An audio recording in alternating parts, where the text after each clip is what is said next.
ಪ್ರಾರ್ಥನೆಯನ್ನ ಶುರು ಮಾಡೋಣ. ಯೇಸು ಕ್ರಿಸ್ತನ ನಾಮದಿಂದ ಪ್ರಾರ್ಥನೆಯನ್ನ ಶುರು ಮಾಡೋಣ. ಜೀಸಸ್ ಅವರ ಶಿಲುಬೆಯಿಂದ ನಾವು ಪ್ರಾರ್ಥನೆಯನ್ನ ಶುರು ಮಾಡೋಣ. ಯೇಸು ಕ್ರಿಸ್ತರ ನಾಮದಿಂದ ನಾವು ಪ್ರಾರ್ಥಿಸೋಣ. ಜೀಸಸ್ ಅವ್ರನ್ನ ನೆನೆಸುತ್ತಾ ಪ್ರಾರ್ಥನೆಯನ್ನ ಶುರು ಮಾಡೋಣ. ಮತ್ತೆ ಹಳೆ ಒಡಂಬಡಿಕೆ ಇಬ್ರಿಯರಿಗೆ ಗ್ರೀಕ್ ಭಾಷೆಗಳಿಂದ ಭಾಷಾಂತರಿಸಲ್ಪಟ್ಟ ಹಳೆಯ ಮತ್ತು ಹೊಸ ಒಡಂಬಡಿಕೆಗಳನ್ನು ನಾವು ಇವತ್ತು ಮಾತನಾಡ್ತಿದ್ದೇವೆ. ನಾವು ಇವತ್ತು ದೇವರನ್ನ ಪ್ರಾರ್ಥಿಸುತ್ತಾ ಮತ್ತು ಅದಕ್ಕೆ ಸಂಬಂಧಪಟ್ಟಿರ್ತಕ್ಕಂಥ ಆದಿಕಾಂಡ, ವಿಮೋಚನ ಕಾಂಡ, ಯಾಜಕ ಕಾಂಡ, ಅರಣ್ಯ ಕಾಂಡ, ಧರ್ಮೋಪದೇಶ ಕಾಂಡ, ಯೆಹೋಶುವನು, ನ್ಯಾಯಸ್ಥಾಪಕರು, ರೂತಳು, ಸಾಮುವೇಲನು, ಅರಸುಗಳು, ಪೂರ್ವವೃತ್ತಾಂತ ಕಾಲ, ಎಜ್ರನು, ನೆಹೆಮಿಯ, ಎಸ್ತೇರಳು, ಯೋಬನು, ಕೀರ್ತನೆಗಳು, ಜ್ಞಾನೋಕ್ತಿಗಳು, ಪ್ರಸಂಗಿ, ಪರಮಗೀತೆ, ಯೆಶಾಯ, ಯೆರೆಮೀಯನು, ಪ್ರಲಾಪಗಳು, ಹಿಜ್ಕೀಯನು, ದಾನಿಯೇಲನು, ಯೆಹೋಶುವನು, ಯೋವೇಲನು, ಆಮೋಸನು, ಓಬದ್ಯನು, ಯೋನನು, ಮೀಕನು, ನಹೂಮನು, ಹಬಕ್ಕೂಕನು, ಶೆಫನ್ಯನು, ಹಗ್ಗಾಯನು, ಜೆಕರ್ಯನು, ಮಲಾಕಿಯ. ನಾವು ಪ್ರಾರ್ಥನೆಯನ್ನು ಸಲ್ಲಿಸೋಣ. ದೇವರಿಗೋಸ್ಕರವಾಗಿ ಪ್ರಾರ್ಥನೆಯನ್ನು ಮಾಡೋಣ.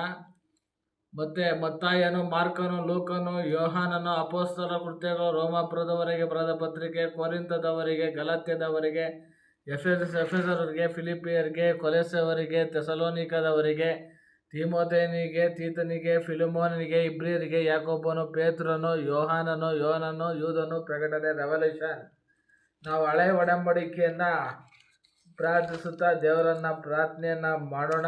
ಇದರಲ್ಲಿ ಹಳೆ ಒಡಂಬಡಿಕೆಯಲ್ಲಿ ನಮಗೆ ದೇವರು ಎಲ್ಲ ದಾರಿ ಮಾರ್ಗಗಳನ್ನು ಸೂಚಿಸಿದ್ದಾನೆ. ಮೋಶೆಯ ಧರ್ಮಶಾಸ್ತ್ರದಲ್ಲಿ ಆದಿಕಾಂಡ ಎಂಬ ಪ್ರಥಮ ಭಾಗವು ಆದಿಕಾಲ ಚರಿತ್ರೆ, ದೇವರ ಲೋಕವನ್ನು ಯಾವ ರೀತಿಯಾಗಿ ಸೃಷ್ಟಿ ಮಾಡ್ತಾರೆ ಎಂಬುದನ್ನು ನಾವಿಲ್ಲಿ ಕೇಳಬಹುದಾಗಿದೆ.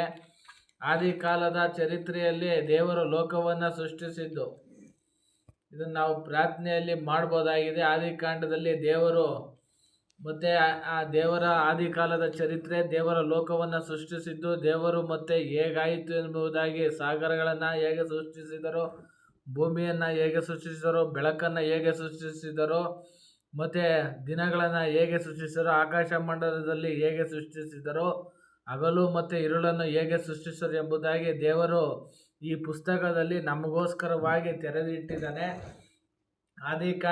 ಆದಿಕಾಂಡದಲ್ಲಿ ಮೋಶೆಯ ಧರ್ಮಶಾಸ್ತ್ರದಲ್ಲಿ ಆದಿಕಾಂಡ ಎಂಬ ಪ್ರಥಮ ಭಾಗವು ಅದರಲ್ಲಿ 1:11-26 ಎಲ್ಲವೂ ಬರೆಯಲ್ಪಟ್ಟಿದೆ.